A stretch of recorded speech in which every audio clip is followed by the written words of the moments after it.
Hi, my name is Matt, or Cryptic if you prefer, and today we're looking at the UV process for the lightsaber. If you watched the last video, we went through the whole modeling process, and so in this video, I'm basically starting off by organizing the scene. When I finish a model, I want to make sure that I go through and get everything named, delete any unnecessary groups or anything that was left behind from the modeling process, and just really get a clean scene and start working through the model itself. UVing is one of the more tedious tasks when it comes to 3D modeling, and depending on how complex your object is, it can take you some time.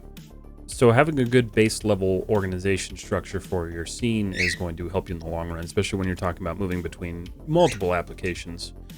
This is a common process that I'd like to follow when I'm running through and setting up materials for either Maya or Substance Painter. So because of this, it's really important to make sure that you are starting off kind of with a fresh start. You're making sure everything is fully organized and laid out in a way that makes sense to you, but if you're working in like a team, you want to make sure it makes sense to somebody who you're passing it off to as well.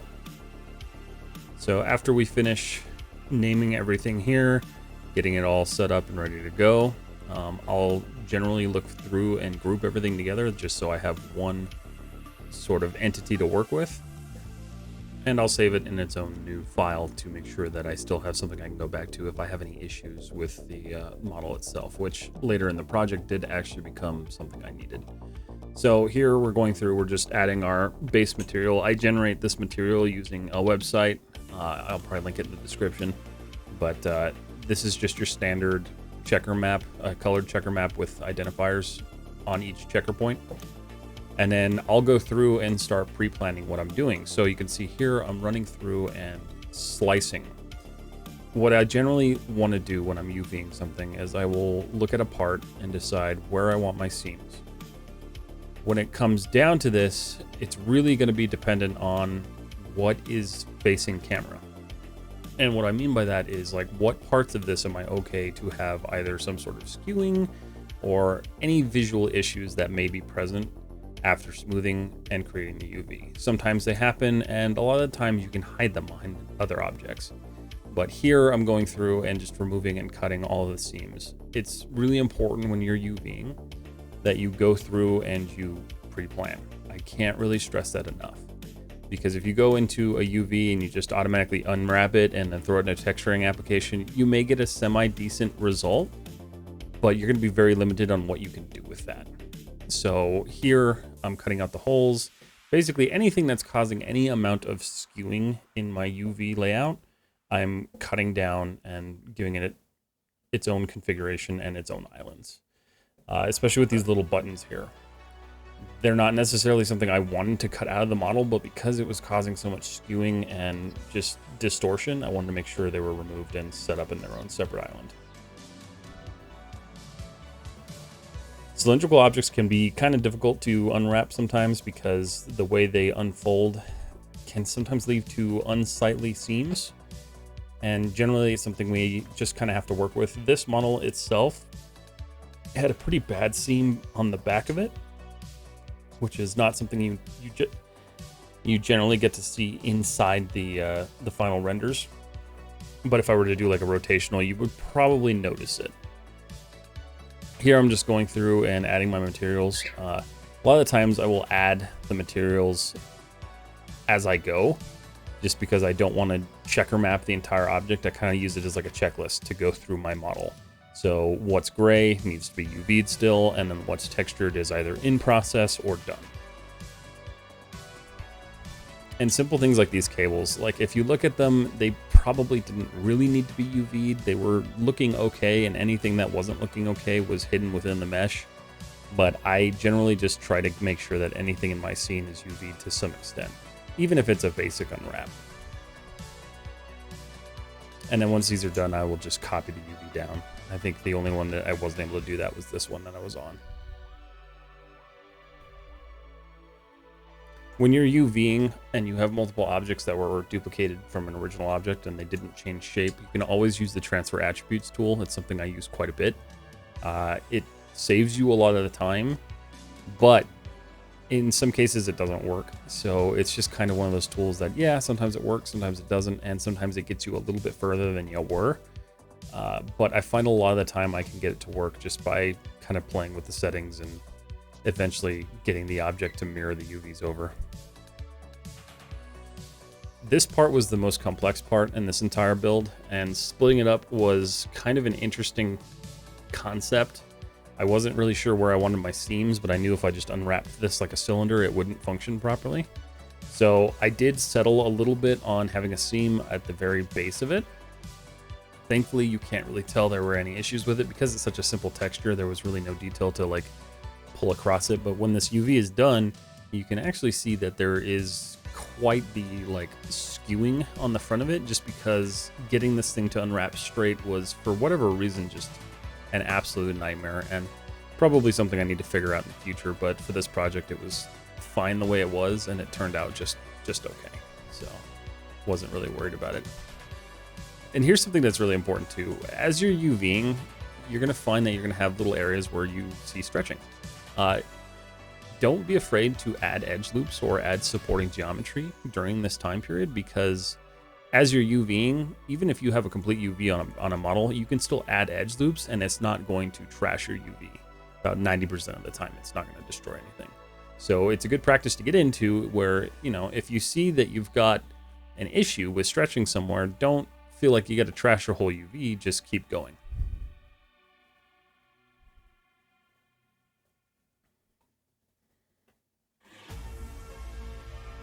This is where I was having difficulties getting it to actually stop skewing and bending, so I ended up doing some manual adjustments on it and just kind of leaving it as it was. Mainly because I was kind of pressed for time to finish this and I didn't want to keep messing with it. So I just continued on with it. You could have spent more time on this, but at the same time, for what I was trying to get out of this, there wasn't really any need for it.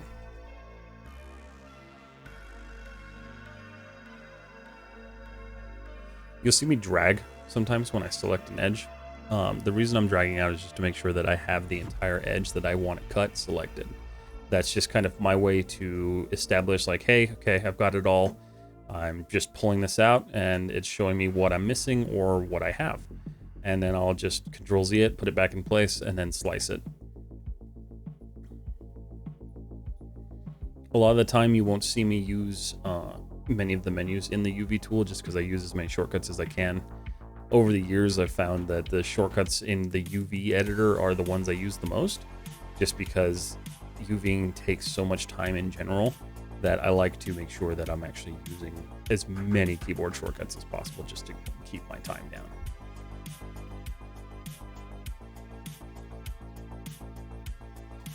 I do a lot of manual layout of UVs before I end up doing an automatic layout, before I export to, say, Substance or another application. It's kind of just a personal preference. I could probably save a lot of time by not doing it, but I generally do a base layout, and then I let Maya decide how it wants to lay them out for me. I've never really had any issues with the automatic layout, so I can say that that's been a pretty good tool for me. The D-ring follows the same concept as the wires. It's just a cylinder that needs to be unwrapped, and if you look at a cylinder unwrap when you do it in Maya, like the automatic one, you'll notice it cuts the two seams at the base, which are the two kind of caps, and then it cuts a seam down the middle so it can unwrap it in a cylinder or like a flat fashion. So that's the same process I follow when I manually unwrap them. It's just that with an item like that, you wouldn't want to use the automatic unwrap tool because it's not going to function properly. This is one I got a lot of questions on. A lot of people were very confused on how to UV something like this. I can't say that this is necessarily the best way to do it, but it's the way that I found worked the best for me.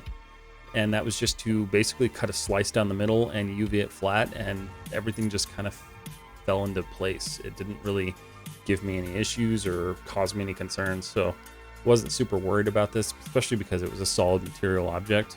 If you were to have text and stuff on those knurlings, I don't know necessarily how well that would work, but I know for me this was the best way that I found to actually get this done.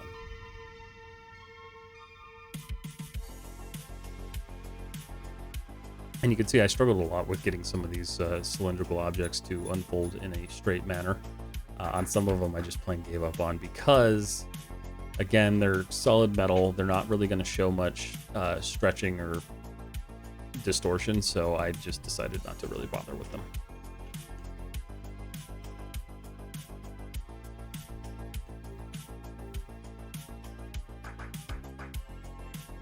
It's important to note too that like there are certain objects in your scene you could probably get away with auto unwrapping, and I probably could too.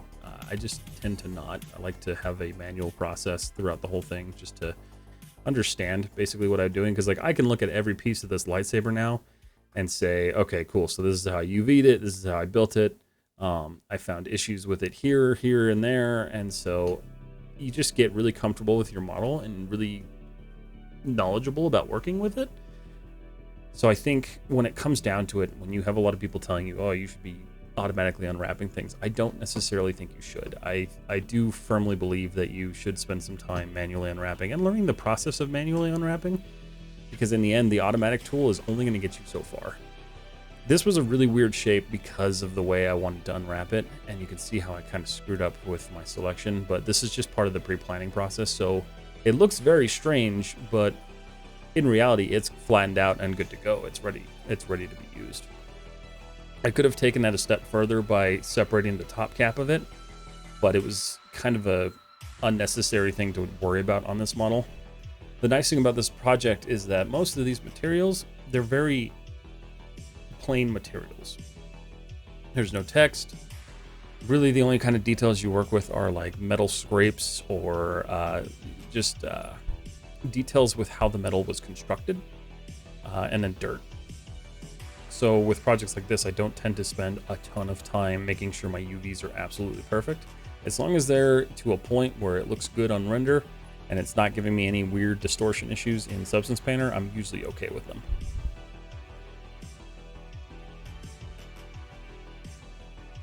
UV mapping can unfortunately be a very tedious process, and it can take you a lot of time.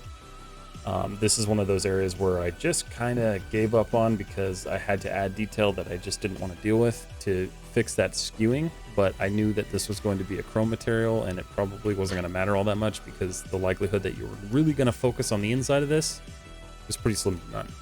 So I left it. I think that's something that a lot of artists can learn. Sometimes you don't have to be 100% on the dot with everything. There are certain ways, and even in like Hollywood blockbusters, I've watched plenty of behind the scenes things where they say, we only textured the front half of this model because that's all you had to see on screen. So keep in mind, like, you don't always have to perfect your model every single time. It doesn't have to be 100% screen ready to use. You can take shortcuts, you can skip things. It's not going to be the end of the world, because if you ask anyone who looked at this model on my Instagram, in its final state, you can't tell. You can't tell there were shortcuts taken, just because the way things are laid out and the way things look and the way the final render was processed.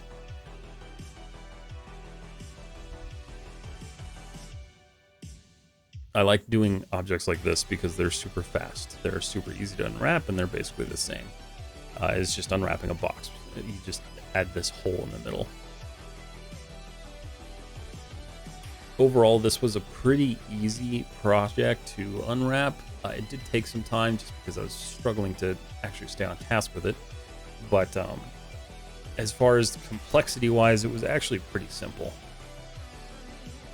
I think we tend to, as artists, get a little tied up in the complexity or the idea of how complex UV mapping is, and instead of really just thinking about it logically. This was one of the weirder pieces where thinking about it logically didn't really make a whole lot of sense, because like I knew the bottom had to be unwrapped like a box. I knew I could split it open and just kind of unfold it, but the top had these little offshoots that were a little strange to work with. So really I had to figure out a way to cut this and make sure the seams made sense. And I think in the end I got it pretty close to what I wanted, but there was probably a better way to do this piece.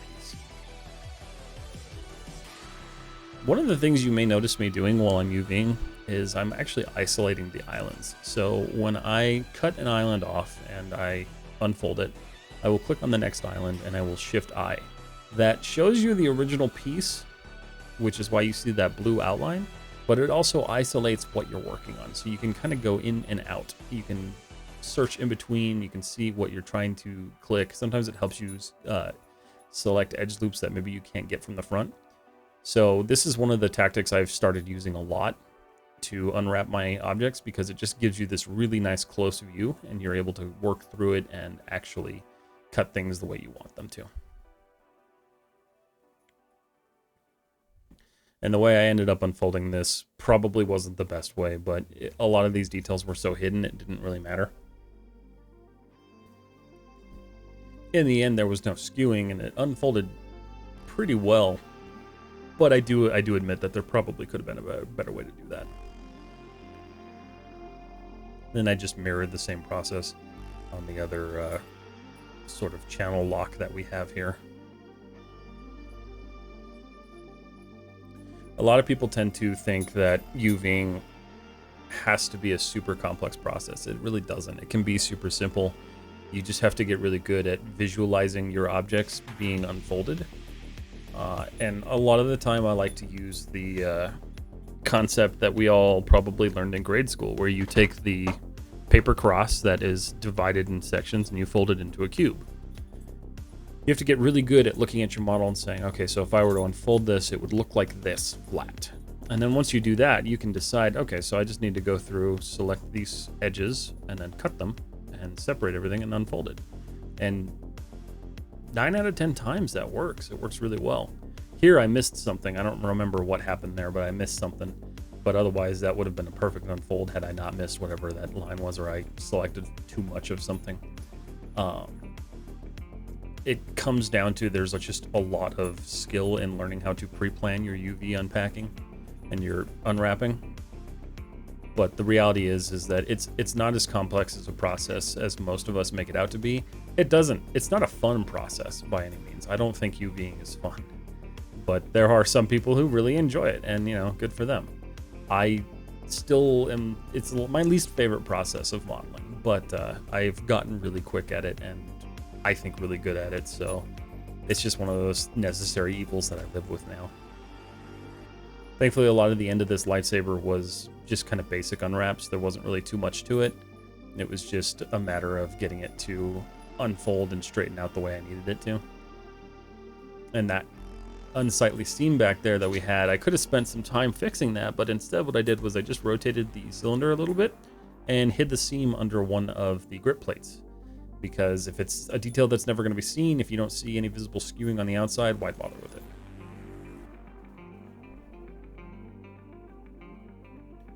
This is another example of UV1 and then just duplicate it across. I had to do a little bit of tweaking with the transfer attribute setting, but I was able to get it to transfer fully across.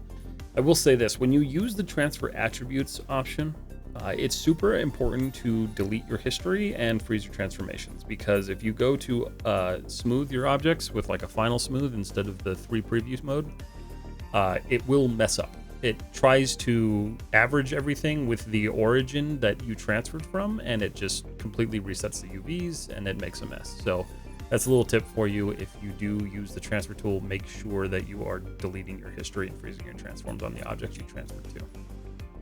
This screw was an interesting one. It was another one of those UVs I didn't really care about. I wanted it to look just okay because it's such a small detail that no one's ever going to notice it unless you really zoom in close to it. And yeah, I didn't spend a whole lot of time on it, and it didn't really matter that much to me. Now we're moving on to the back cap. These were fairly complex objects topology-wise, but aside from UVing, it's kind of the same concept.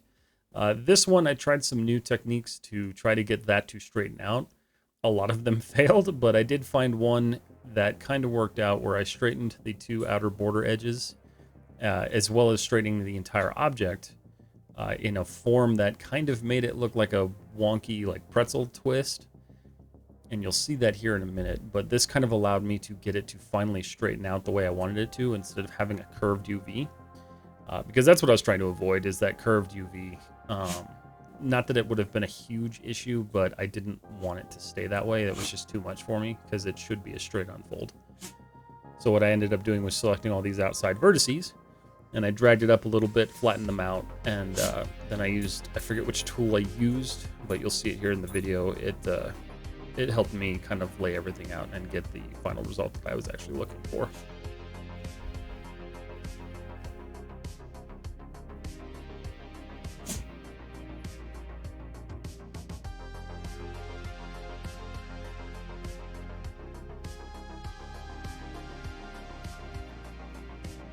Yeah, it was that tool that allowed me to straighten it out and get it to a point where I was able to accept it and say like, okay, this is good enough. I'll take this. The rest of this just followed very simple, flat-faced unfolds and standard UV mapping for a cylinder.